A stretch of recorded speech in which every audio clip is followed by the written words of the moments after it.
नमस्कार। खबरों की खबर में आपका स्वागत है। पश्चिम बंगाल में बवाल हो गया है। कारण ये कि ममता बनर्जी ने मुर्शिदाबाद में बाबरी मस्जिद बनाने वाले हुमायूं कबीर के घर छापेमारी की है और उसके बेटे को गिरफ्तार कर लिया है। अब ये छटपटा रहे हैं, धमकी दी है कि ऐसा बंद करूंगा कि सब कुछ घेर के स्टैंड स्टिल करवा दूंगा वहां पे, इसलिए आग से मत खेलो। कहने का मतलब यह है कि अब तो हुमायूं कबीर और ममता बनर्जी के बीच सीधी जंग शुरू हो गई है। क्यों हो रहा है, क्यों धमकियां दी जा रही है, क्यों ये पीछे नहीं हट रहे, इसकी भी कारण बताए जा रहे हैं। क्योंकि तृणमूल कांग्रेस के अंदर अब ये बात समझ में आ गई है कि अगर इसे रोका ना गया, अगर मुसलमानों को जिस तरीके से ये मोबिलाइज किया जा रहा है, जैसे जुमा की नमाज में वहां लाखों लोग इकट्ठा हो रहे हैं और जो पॉलिटिकल सेटिंग हुमायूं कबीर कर रहे हैं, उससे ममता बनर्जी की सत्ता बिल्कुल वापस नहीं आने वाली है। ये तमाम टीएमसी के अंदर क्या चल रहा है, क्यों छापेमारी कराई गई है, क्यों गिरफ्तार कराया गया है और उसके पीछे की राजनीति क्या है, इसको अभी समझेंगे। लेकिन पहले जो अभी खबर आई है उसको जरा देखिए। West Bengal police raided Humayun Kabir house on Sunday. His son Ghulam Nabi Azad alias Rabin has been arrested on charge of beating Humayun Kabir's Humayun's personal security guard. A large police force went to Saktipur in Murshidabad to investigate this incident. Humayun, in response, threatened the police, saying, "If police behave in any indecent manner, I will surround the superintendent of police." Humayun's personal security officer, Juma Khan, filed a complaint at Saktipur police station. लीजिए, बल दल के साथ घर को बिल्कुल घेर लिया गया। एसपी साहब खुद वहां चले गए और वहां छापेमारी की। पूछताछ आधे घंटे तक तमाशा चला और उसके बाद पूछताछ के बाद उसके बेटे को गिरफ्तार करके लेके चली गई। ये तो बिना ममता बनर्जी के आदेश से ये तो कोई पुलिस वाले कर ही नहीं सकते। मसला क्या बताया जा रहा है? मसला ये बताया जा रहा है कि जो हुमायूं कबीर का जो सिक्योरिटी गार्ड है जुम्मा खान, उसने जाकर के ये कहा कि उसे 2-3 दिन की छुट्टी चाहिए, वो घर जाना चाहता है। इसने कहा कि नहीं, अभी मत जाना। और अकॉर्डिंग टू कंप्लेंट, वो पुलिस वाला है, कंप्लेंट किया, करवाया गया कि उसको जबरदस्ती कहा गया कि भाई कंप्लेंट डालो। बहुत सारी चीजें हैं, बंगाल में कुछ भी पॉसिबल हो सकता है कि आपको एक्शन लेना था, धमकाना था, डराना था, इसलिए आपने इस तरह के कंप्लेंट करवाई। ये सब तो इन्वेस्टिगेशन का मसला है, कुछ भी हो सकता है। लेकिन जो कंप्लेंट किया गया कि इसके साथ फिर मारपीट हुई और ये सब हुमायूं कबीर के ऑफिस में हुआ। और इसलिए पुलिस इतनी जागरूक पुलिस, भाई ईडी सीबीआई की पिटाई हो जाती है तो पुलिस वाले को कोई नहीं मिलता, लेकिन इस केस में बहुत तत्परता दिखाई गई और फौरन उसके घर चले गए और ये सारा कुछ कांड हुआ। अब अरेस्ट करके उसको लेके चले गए। अब बताया ये जा रहा है कि हुमायूं कबीर उस समय था नहीं, वो कहीं बाहर था। When the police raided the house in Saktipur, Humayun was in Behrampur. From there, Humayun fired shots at Murshidabad superintendent of police. He clearly said, "If the people lay hands on my son, wife or any family member, I will surround the superintendent of police office on Thursday.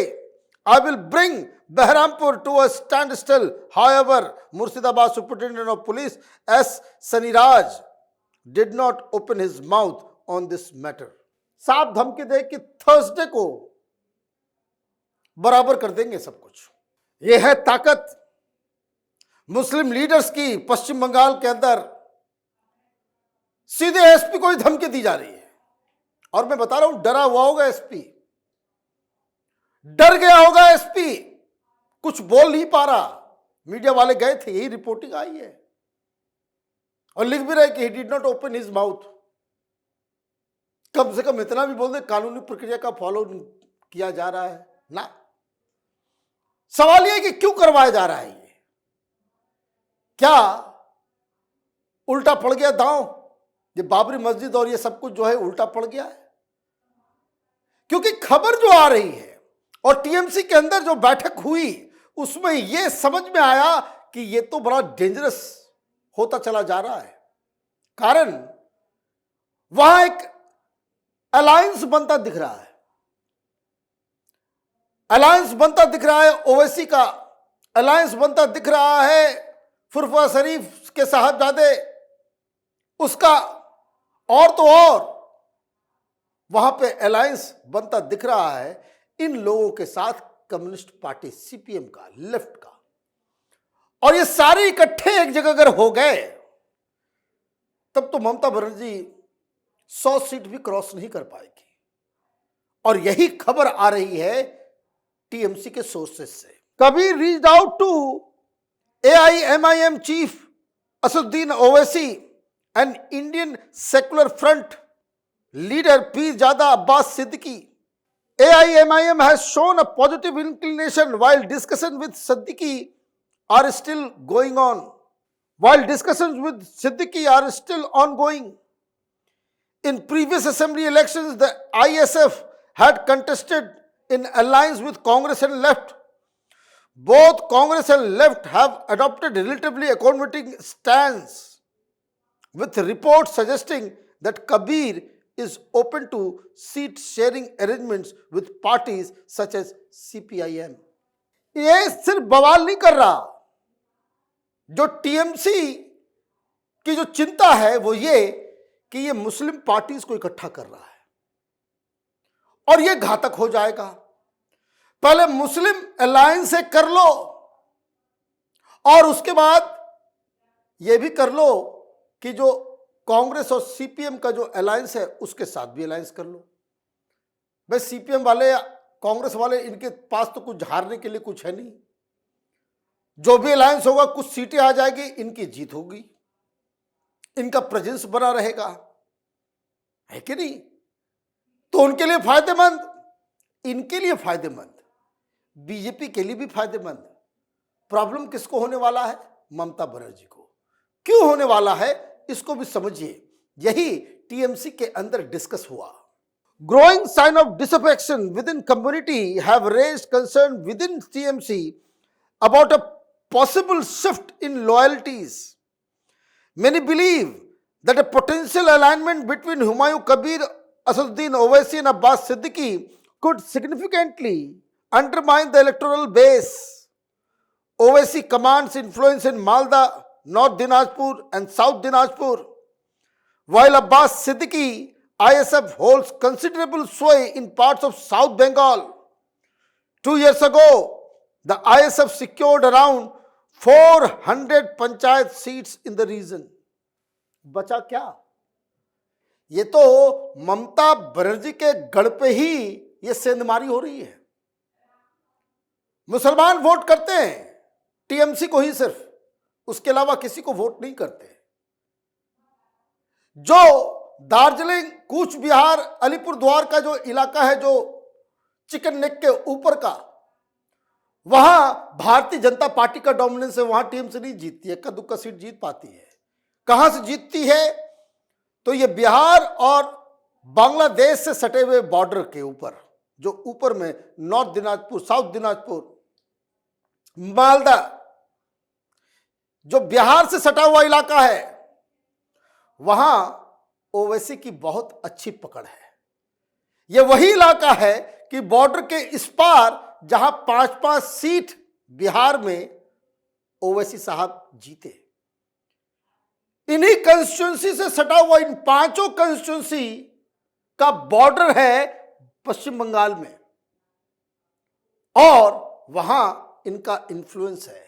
और थोड़ा नीचे आप आए, मालदा से नीचे आए, तो ये हुमायूं कबीर, मुर्शिदाबाद और नादिया, ये इन इलाकों में